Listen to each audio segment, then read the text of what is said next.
You have become exhausted, not from working too hard, but from secretly believing that if you stop performing, stop being useful, agreeable, and impressive, the people around you will leave.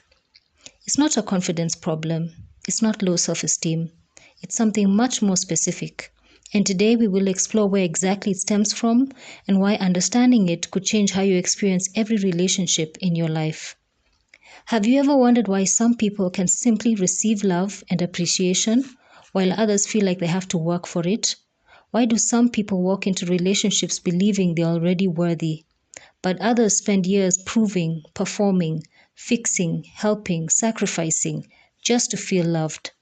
What if the reason you're exhausted in your relationship isn't because you love too much, but because somewhere along the way you learned that love is a payment plan, like something that has to be earned? Imagine two children from the same household. Both grow up hearing the words, I love you. But one child experiences love consistently. They are reassured when they're upset, noticed when they're hurting, accepted when they fail. Love feels stable, predictable, safe.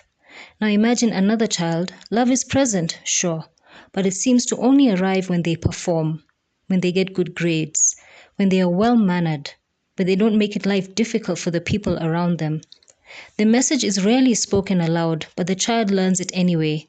If I do well, then I matter.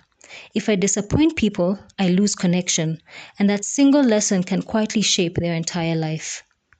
If we met someone like that, we could easily conclude that the problem is low self-esteem, resulting from not loving yourself enough, not having enough confidence. And honestly, that answer feels true. It sounds just about right, doesn't it? Thousands of self-help books are built on that premise, but it's incomplete. And that deficiency is why so many people do all the self-love and still feel like they have to earn their place in every room they walk into. The real problem isn't that you don't love yourself. It's that your nervous system learned that love is a reward.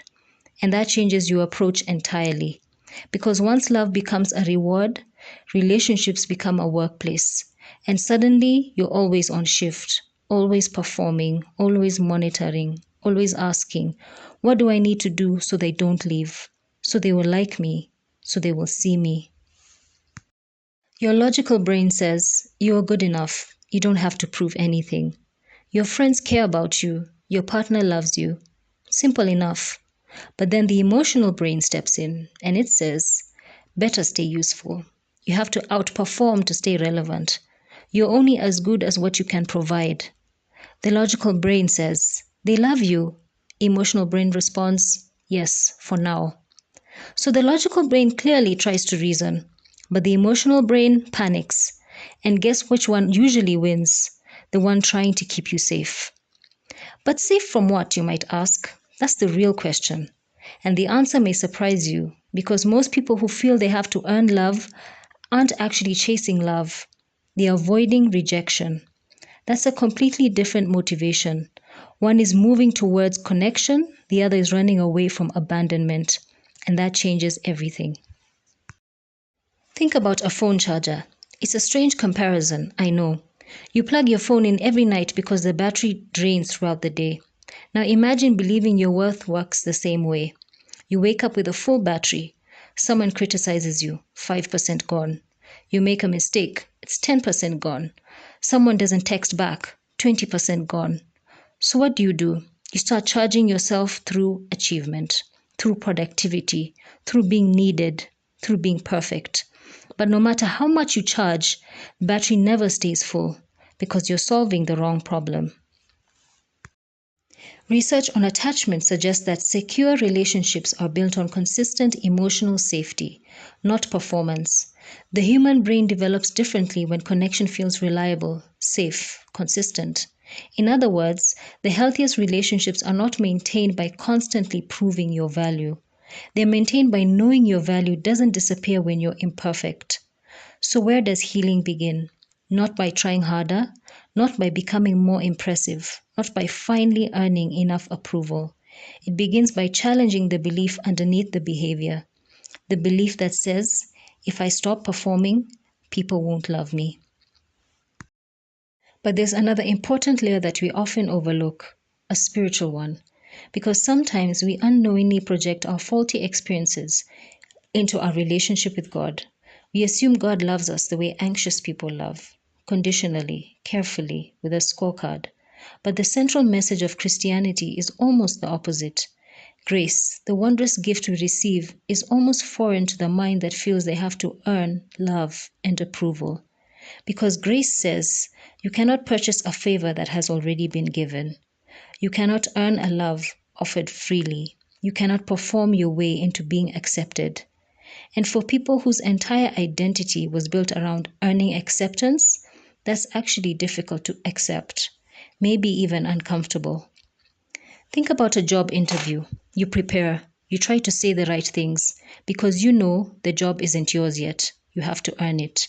Now imagine showing up to a relationship the same way. Every conversation, an interview. Every disagreement, a performance review. Every silence, a sign you might be let go. That's not love. That's employment. And no one should have to clock in just to feel connected. So the real antagonist is not your parents, not your ex, not even your insecurities. It's the hidden belief that says, if I do enough, I'll finally deserve to be loved. It is the belief that has been running your relationships and friendships all this time. And the hero is a part of you that is slowly learning something different. The part that's beginning to understand that healthy love is not a price for good behavior. One mindset says, I will be loved when I'm enough. The other says, because I am loved, I will flourish. The difference seems small, but it changes everything. So let me leave you with one final question. If you stop performing tomorrow, if you stop fixing everything for everyone, stopped proving yourself, stopped earning your place, who would still stay? The answer to that question reveals more about your relationships than years of overthinking ever could. And perhaps an even more important question, if you stop trying to prove yourself tomorrow, could you still live with yourself? Because healing begins the moment love stops being something you achieve and becomes something you're willing to receive.